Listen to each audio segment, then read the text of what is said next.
Muito bem, já estamos voltando aqui para a TBC News, edição da noite, falando hoje sobre sistema de cotas nas universidades federais do país. Está aqui o reitor Edivar Madureira, ele que é reitor da Universidade Federal de Goiás. Também está aqui o presidente do Conselho Estadual de Educação, professor Geraldo Santana, e o professor Jorge Tanus. E o telefone à sua disposição, você que está em casa, ligue para dar a sua opinião também sobre essa questão.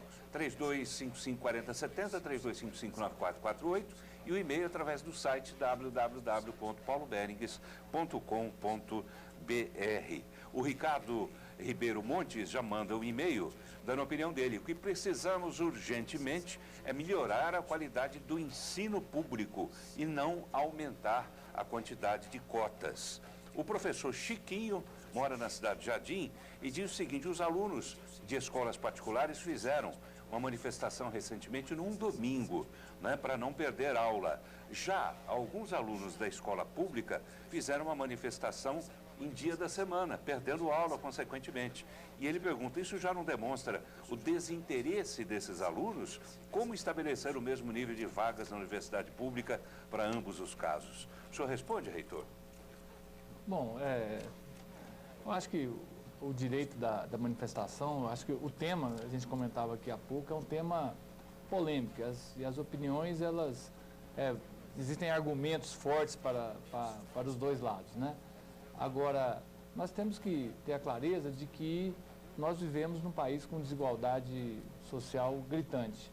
E com a universalização da escola pública, o governo não fez, os governos não fizeram o devido investimento no reconhecimento, talvez seja até um chavão o que eu vou dizer, mas alguns países do mundo colocaram, na época principalmente do pós-guerra, colocaram o professor como principal agente de desenvolvimento e investiram em educação maciçamente ao longo de 30, 40 anos. O resultado, todos nós podemos ver, Coreia, Japão e outros países que avançaram tanto. E o Brasil, infelizmente, não fez essa opção. Precisamos fazer.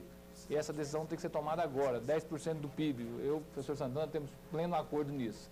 Mas enquanto o reflexo desse aumento de investimento não chega na pré-escola, na educação infantil, a gente precisa de medidas compensatórias. Talvez até mudaria a minha opinião, desde que, o que o Santana falou, temporariamente, desde que eu visse determinação para aumentar as cotas, que sejam sociais, que sejam raciais. O governo brasileiro está aprendendo a criar uma nova raciação da espécie. Darwin falou de especiação, o governo brasileiro descobriu a raciação. Hoje tem cota para tudo. Daqui uns dias, se você for uma pessoa normal, você não tem direito de nada mais. Essa é a opinião minha, do Jorge. E outra, eu mudaria de opinião o dia que falasse assim, vamos aumentar as cotas gradativamente, até 5 anos. E no mesmo período, até completar os 50%, nós vamos completar os 10% do PIB na educação. Aí eu acreditaria que as cotas seriam simplesmente para resolver um problema temporário. Mas do jeito que foi jogado, quando instituiu as cotas de 20%, tem 4 anos que a UFG instituiu, sim, mas tem mais tempo que ela já existe. Sim. De lá para cá, instituíram-se as cotas e não fizeram nada para mudar nada. Paulo, sim, professor. Sim, quanto à questão suscitada por Ricardo, nós estamos de acordo com a primeira parte. Precisamos sim mudar a qualidade do ensino, não é só do ensino público. Verdade. Do ensino. E isso só vamos fazer com o investimento adequado que não temos hoje. O Ricardo só fala, o Ricardo Ribeiro Montes isso, mandou exatamente, um e-mail. Mandou um e-mail.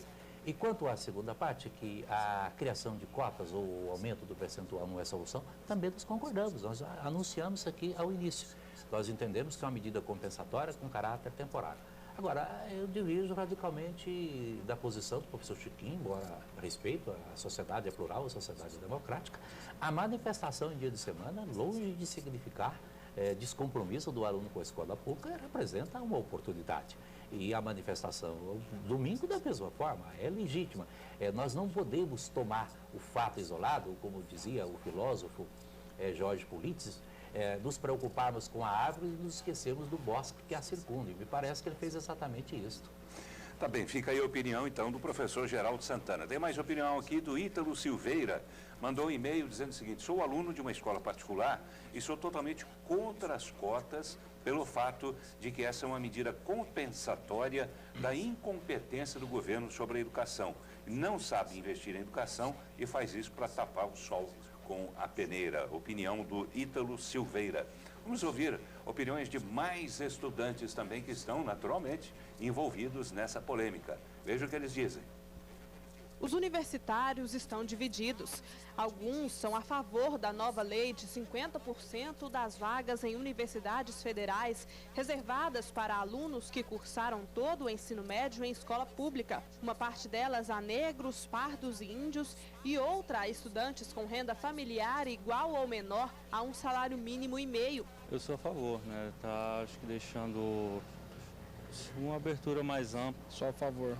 Ela vem corrigir esse problema que foi gerado durante os anos. Outros são completamente contra. Sou contra qualquer tipo de cota. Eu sou contra também porque, eu acho que é muito alto esse valor. Existe ainda uma terceira opinião. Os que são a favor das cotas, mas acham que 50% é muito. Acho justo, sim. Acho que é um direito deles. Não dá para querer competir com aluno de escola particular. É diferenciado o nível. Mas 50% é muito, acho que 20% ou 15% seria um valor ideal. Esta foi a opinião de quem já está na universidade. Agora nós vamos ouvir os vestibulandos. No colégio particular, os alunos são radicalmente contra. Sou contra, porque eu acredito que essa lei de cotas, ela só afirma a ineficiência do sistema público de ensino. Para mim, é como se fosse uma fachada para a péssima educação que o Brasil, as escolas públicas estão sendo hoje. Ao invés de criarem cotas, eles deveriam investir no ensino público. Já no colégio público, os estudantes aprovam as cotas. Sou a favor, porque a maioria das pessoas da escola da rede pública não tem a condição de entrar na faculdade paga. Eu sou a favor das cotas, não pela qualidade do ensino que é diferente. O ensino público tem qualidade sim, a gente possui muitos profissionais capacitados. Eu sou completamente a favor, não por questão de incapacidade nossa, mas muito pelo contrário, principalmente por questão de carga horária. Alunos de escola privada, eles têm uma carga horária muito maior do que nós, alunos de escola pública. Eles estudam na parte da manhã, à tarde, à noite, enquanto nós estudamos apenas um período. Reitor, gostaria de ouvir o que o senhor comentou aqui com o professor Geraldo Santana. Esse é um debate onde todos têm um pouco de razão. E acho que o Jorge falou uma coisa aqui em off que eu queria falar. Eu acho que é isso mesmo. O dia que nós tivermos 90% dos alunos de escola pública na universidade, aí a gente vai ter vai ser reproduzido o que acontece na sociedade. Mas isso só vai acontecer... Vai ter justiça, digamos. Vai ter justiça. Mas isso só vai acontecer o dia que a escola pública receber esse investimento. E não é simples, né? Quando a gente fala de recursos, de financiamento, parece que é simples falar para o governo, não, passa a valorizar o professor de hoje para amanhã e vamos... Não é, o professor é esse professor que está lá na escola, muitos com formação deficiente, as condições da escola não são boas. Então, isso vai levar tempo. Acho que o que o Brasil precisa, Paulo, e eu acho que você nos dá essa oportunidade aqui, é de dizer, precisamos aproveitar a última chance desse país de realmente ser um país grande. É investir em educação agora, porque daqui a 20 ou 30 anos, nós não seremos mais um país de jovens, não teremos essa oportunidade de dar esse salto. O momento é agora de investir 10% do PIB na educação. Eu sou professor de saúde pública, inclusive sou mestre pelo UFG e estou fazendo doutorado pelo UFG, em medicina tropical. Então tem uma coisa que a gente ensina que é transição epidemiológica e transição demográfica. Em 2050, o Brasil não vai ter pirâmide etária, vai ser um quadrado etário. Exato. Não vai ter pirâmide etária. A expectativa de filhos hoje é 1,8. Há 40 anos atrás era 4 filhos. Paulo, quer dizer, então, isso que o reitor falou. Dias, a hora de fazer é agora. É agora. Investir em educação maciçamente é agora. 10% do PIB. Para criar essa nova geração. Exatamente, né? Sim, professor. Agora, eu quero saudar o debate. Ele é realmente de grande relevância social, notadamente no momento em que acontece, que é o momento em que o Congresso Nacional está discutindo o Plano Nacional de Educação, que é a Constituição da Educação Brasileira. E o reitor tem toda a razão, o momento é agora. Agora, Ítalo, a questão não é a incompetência do governo, é mais grave, é a opção do governo de não investir em educação. Isso é diferente de incompetência. Até hoje, realmente não se fez da educação uma prioridade. E nós não vamos construir uma nova realidade social se não investir na educação desde agora. Posso fazer um acréscimo depois do intervalo? Pois não. Eu queria só pegar um gancho nisso que foi dito aqui. Mais do que o governo, a gente precisa que a sociedade se conscientize disso, né? Que investir em educação agora é decisivo para o futuro do nosso país. Então, temos que todos nós empunharmos a bandeira de 10% do PIB para a educação. Porque aí o aluno, na hora dele prestar o vestibular, ele vai pensar se vai fazer engenharia ou se ele vai ser professor. Porque nas duas profissões, ele vai ter condição de criar sua família. Será respeitado e bem remunerado. Tá bem, o professor Geraldo Santana falou do Plano Nacional de Educação, não é isso? E hoje a Assembleia Legislativa fez uma sessão especial para discutir o plano. E a gente aproveitou, esteve lá, inclusive daqui a pouco você vai ver mais detalhes, mas a gente aproveitou para ouvir educadores que estavam lá nesse local, na Assembleia, para saber deles o que eles pensam em relação à lei de cotas. Veja só. Eu sou inteiramente contra qualquer tipo de cota, porque a universidade, o vestibular é universal, é para todos. Todos têm que ser tratados com igualdade de condições. Não tem cabimento ter duas maneiras de entrar na universidade. É uma só e é o vestibular universal. A questão mais séria é que nós temos uma dívida social na educação muito grande com a educação básica. E é uma forma de correção de distorções, sim, importante, sim, só que pode gerar uma situação de acomodação do governo federal, principalmente em relação à sua responsabilidade com a educação básica. Eu entendo que é uma solução a curto prazo, porque, na verdade, o caminho que nós temos que seguir é permitir que todos os alunos tenham acesso à educação de qualidade. Sou a favor, acredito que é necessário que os estudantes das escolas públicas tenham melhores oportunidades. É necessário que a escola pública, de fato, melhore, mas, enquanto isso, a igualdade precisa ser oportunizada. Aí, quero ouvir os senhores, começando pelo reitor, o que é que o senhor acha dessas opiniões? Achei interessante a ex-reitora, né, da UFG, Maria do Rosário Cassimiro, falando que existe uma maneira só de entrar na faculdade, na escola. Por que duas? Por que essa discriminação? Por que essa desobediência à própria Constituição Federal que diz que somos todos iguais? E isso fere até uma coisa que o reitor defende a todo custo, que é a autonomia universitária.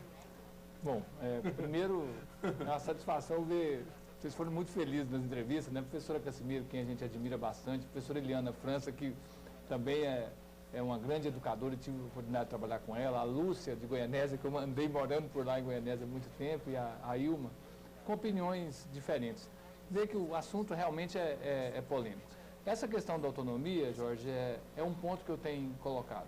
A universidade definiu a sua política, outras universidades federais usaram, ao invés de cota, um bônus para alunos de escola pública.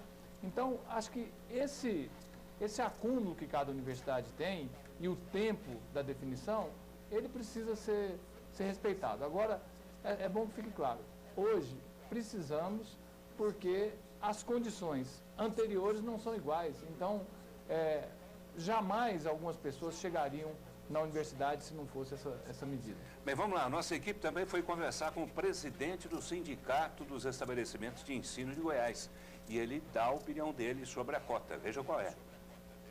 Nós tememos que a educação privada universitária, a educação pública universitária do país, a exemplo da educação básica, também perca qualidade. Não pela capacidade dos alunos. Os alunos egressos da rede pública, em si, eles têm a mesma capacidade que o aluno egresso da rede particular. O que falta a eles é o suporte. A cota ela é discricionária, porque, de certa forma, discrimina o jovem que é da classe média, que teve a oportunidade de estudar numa escola particular e teve a oportunidade de ter melhores condições de aprendizagem, discrimina esse jovem. E, por outro lado, desestimula esse jovem até que frequente uma escola. Não dependo não, eu agora vou para uma escola pública e posso ter um ponto de corte lá embaixo que eu vou passar porque eu tenho uma cota. Então não é por aí, esse não é o caminho. E esse é o motivo. Justiça social nós achamos que deve ter, é preciso ter. Mas o caminho da justiça social não passa por aí, passa pela melhoria da educação como um todo. Muito bem, professor Geraldo Santana, né, já para a gente ir caminhando para o encerramento da entrevista. O senhor disse que gostaria de comentar. Gostaria. Das 4 entrevistadas, só a professora Lúcia que não é ou não foi conselheira. A professora Maria do Rosário Casimiro, nossa querida amiga, é conselheira, nossa decana. A professora Eliana foi conselheira por 2 mandatos, a professora Ailma é conselheira. A opinião delas demonstra a pluralidade de ideias, o debate que existe, inclusive, no âmbito do Conselho Estadual de Educação. Mas nós queremos comentar o seguinte: a nosso juízo, o sistema de cotas não fere o princípio da igualdade constitucional. A Constituição, ao estabelecer o princípio da isonomia, ela diz que os desiguais devem ser tratados de forma desigual na medida que se desigualam. E é exatamente isso que nós temos, a desigualdade entre os alunos das escolas públicas e das escolas particulares. O último comentário, Paulo, nós divergimos da opinião do presidente do Sinep, porque ele deixou de discutir a questão estrutural e discutiu uma possibilidade de acontecimento sem levar em consideração o contexto social e as necessidades de mudanças. Isso que o Santana acabou de falar, é um dos princípios que rege o SUS. E de SUS eu entendo um pouco. Os desiguais têm que ser tratados de formas desiguais, mas não às custas, né, não prejudicando outras pessoas. Eu posso investir mais para quem precisa, a ideia é investir mais a quem precisa, não tirar de outra pessoa para dar para outra. Esse termo que o Santana está usando, ele existe para o SUS. Então, não do jeito que está sendo colocado aqui. Tá? No SUS é o seguinte: vamos investir mais para quem precisa mais e menos para quem precisa de menos. E não tirar de quem tem mais para dar para quem tem menos. Ou deixar de fora. Ou deixar de fora. Isso é Robin Hood. Quem sabe em outra oportunidade nós daremos continuidade ao debate, né, Paulo? É um assunto bastante interessante, a gente promete voltar a discuti-lo, né? Na edição de amanhã a gente tem, inclusive, já prevista mais uma nova discussão com outros convidados, e a gente vai fazer isso sempre, e tenha certeza, os senhores serão convidados mais uma vez para falar dessa questão. Reitor Edivar Madureira, já para caminhar para o encerramento também. Bom, Paulo, eu acho que esse tema, eu comentava aqui, esse tema ganhou os noticiários, ganhou uma polêmica bastante interessante, e eu acho que o momento é rico, é fértil para a gente discutir, inclusive a nossa sociedade, discutir o caminho da universidade, da educação, e que bom que a educação seja um tema de debate permanente. A gente teria um país melhor se debatesse mais educação. Tá bem, da nossa parte, tenha certeza, né? Não é a primeira vez que a gente discute educação e não será, se Deus quiser, a última também. A gente vai discutir muito isso aqui, porque, como eu disse, senhor, para mim resta do programa de hoje a sua frase, né? A frase de todos, com aquele coroamento dado pelo senhor. Tem que mudar, isso todo mundo nas matérias diz também, tem que mudar, tem que ter qualidade do ensino público e privado, e a hora é agora. É isso que fica? É isso que fica, então. Né? A hora é agora. Você que é eleitor, né, cobre do político, estamos num ano eleitoral, comece a cobrar a partir do município, cobre a partir do governo do estado, cobre também a partir do governo federal. A hora de investir em educação é esta, é agora ou nunca, ou a gente só vai piorar já mais ainda essa situação caótica em que a gente se encontra, que se encontra a educação. Tá bem. Professor Geraldo Santana, presidente do Conselho Estadual de Educação, muito obrigado por ter vindo, foi um prazer. Alegria, uma satisfação, e realmente foi um programa de excepcional qualidade. Muito obrigado. Obrigado também ao professor Jorge Tanus pela participação. Boa noite, professor. Obrigado, boa noite. Eu queria parabenizar o reitor. A UFG nunca experimentou um crescimento tão vertiginoso quanto está experimentando na gestão dele. Parabéns. Obrigado. Isso é resultado de um investimento um pouquinho maior do governo federal na educação superior. Então a gente aproveitou essa oportunidade. Então mostra que investir em educação dá certo. Tendo dinheiro, ela melhora. Exato. Reitor Edivar Madureira, muito obrigado por ter vindo também. Boa noite para o senhor. Boa noite, eu agradeço demais o espaço e me coloco sempre à disposição, Paulo, para esses debates, esse ambiente aqui gostoso, né, onde a gente diverge, mas a gente constrói ao mesmo tempo. Em prol da mesma causa. Da mesma causa. É verdade, que é uma causa mais do que nobre. A gente vai para o intervalo comercial, o próximo bloco você vai ter as notícias do dia, mas antes a gente tem um túnel do tempo e um momento do esporte. Vamos voltar a 1999, Campeonato Brasileiro, né? E um jogo entre dois times que nos últimos